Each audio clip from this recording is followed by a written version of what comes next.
এখন যখন আপনি এই ভিডিওটি আপনার মোবাইল কিংবা কম্পিউটারের স্ক্রিনে দেখছেন, তখন কি ভেবে দেখেছেন টেলিভিশনের বড় পর্দা থেকে কিভাবে আমরা চলে এলাম এই ছোট্ট স্ক্রিনে?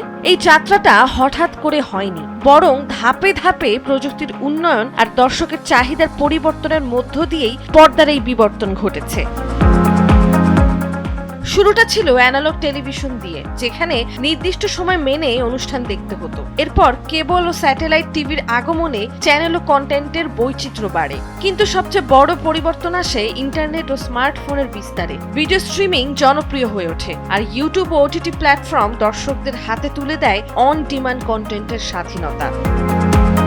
ফলে নির্দিষ্ট সময়ের বড় পর্দা থেকে সরে এসে পর্দা হয়ে ওঠে ব্যক্তিগত, বহনযোগ্য এবং সম্পূর্ণ দর্শক নির্ভর, যেখানে আপনি ঠিক করেন কি দেখবেন, কখন দেখবেন এবং কোথায় দেখবেন।